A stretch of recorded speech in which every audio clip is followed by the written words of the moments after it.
293ویں رات۔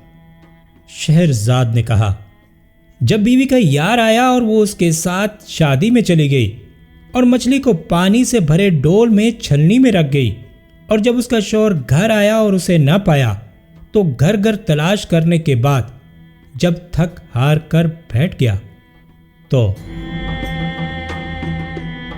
اب شہرزاد نے بتایا کہ جب اس کا شوہر تھک ہار کر بیٹھ گیا اور اس کو برا بھلا کہنے لگا اور اسی طرح پورا ایک ہفتہ گزر گیا اور اگلا جمعے کا دن آ گیا۔ شوہر اپنے روزانہ کے کام کاج میں مصروف رہا اور دوسرے جمعے کے دن وہ گھر واپس آ گئی، اور جب شام کو شوہر گھر آیا تو اس نے دیکھا کہ اس کی بیوی لوٹ آئی ہے، تو اس نے اس سے جھگڑا کیا اور اس سے غائب رہنے کی وجہ دریافت کی۔ بیوی سے کوئی عذر نہ بن پڑا اور جھگڑا بڑھنے لگا اور لوگ جمع ہو گئے۔ جب اس نے دیکھا کہ لوگ جمع ہو گئے ہیں تو اس نے مچھلی کا مطالبہ کیا۔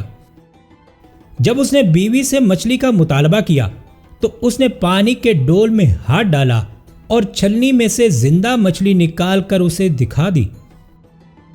جب بیوی نے پانی میں سے مچھلی نکال کر دکھائی تو لوگوں نے سمجھا کہ شوہر نے بلا وجہ اپنی بیوی پر الزام تراشی کی ہے، تو وہ اسے برا بھلا کہنے لگے، اور کچھ لوگوں نے کہا کہ وہ پاگل ہے، اور وہ اسے پکڑ کر لے گئے اور قید خانے میں بند کر دیا اور اس کا مذاق اڑانے لگے۔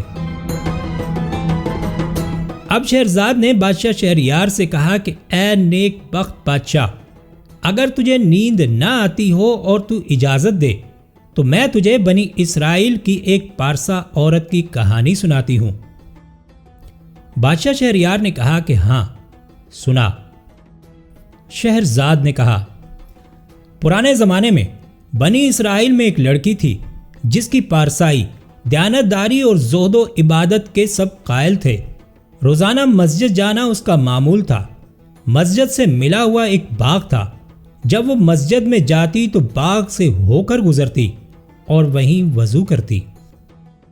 اس باغ میں 2 بوڑھے پہرے دار تھے جو روز آتے جاتے اس پر نظر رکھتے، اور انہوں نے آپس میں مشورہ کیا کہ اس لڑکی کو اپنی طرف مائل کریں گے اور اس کے ساتھ بدفعلی اور خوب مزے کریں گے۔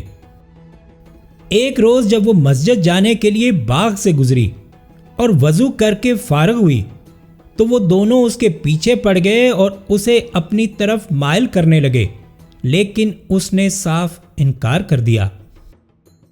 جب انہوں نے دیکھا کہ وہ ان کے کسی ہیلے بہانے میں نہیں آتی اور انہیں اپنے گندے ارادے میں ناکامی ہو رہی ہے، تو انہوں نے اس سے کہا کہ اگر تو ہمارا کہا نہ مانے گی تو ہم گواہی دیں گے کہ تو نے زنا کیا ہے۔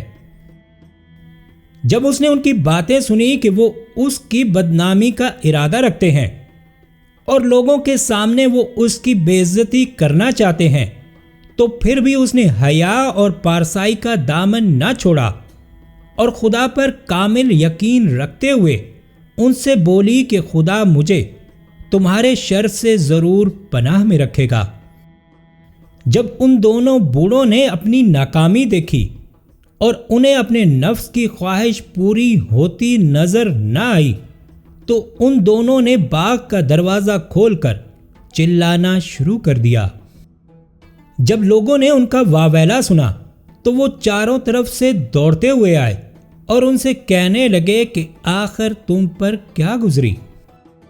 جب انہوں نے دیکھا کہ لوگ بڑی تعداد میں جمع ہو گئے ہیں تو انہوں نے ان سے کہا کہ ہم نے اس لڑکی کو ایک جوان سے زنا کرتے ہوئے دیکھا اور ہم نے ان کو منع کیا، لیکن یہ باز نہ آئے۔ اور جب ہم ان دونوں کو پکڑنے کے لیے لپکے تو وہ جوان ہمارے ہاتھ سے بچ کر نکل بھاگا، جس کا ہمیں افسوس ہے، لیکن یہ لڑکی ہمارے ہاتھ لگ گئی ہے۔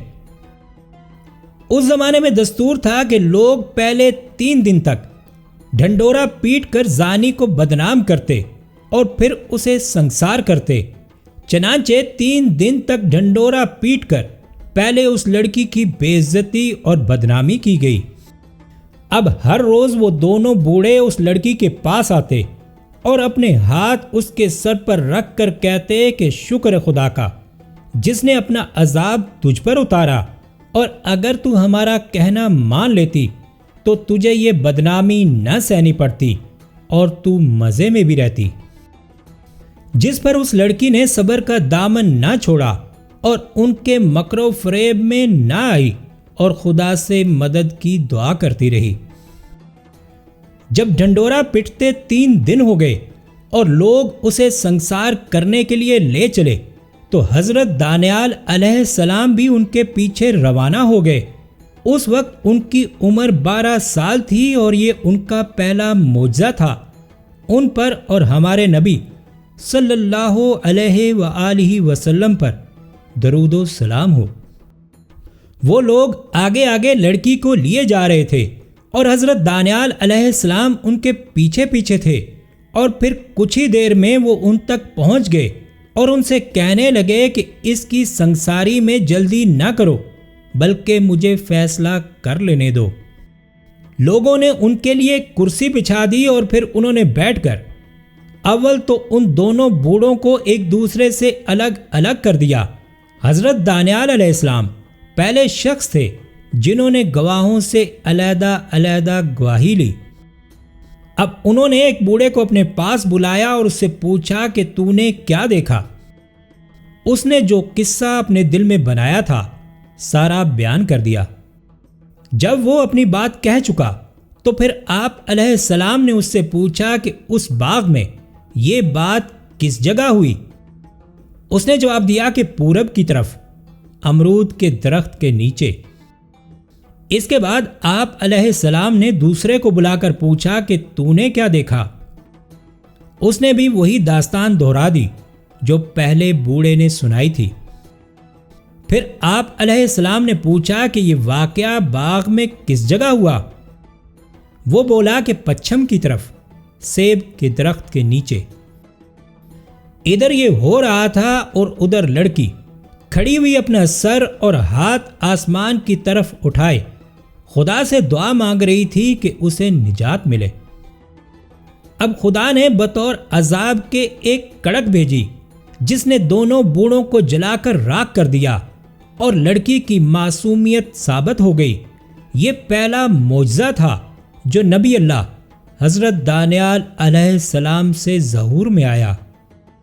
اب شہرزاد کو ثبوتی دکھائی دی اور اس نے یہ کہانی بند کر دی۔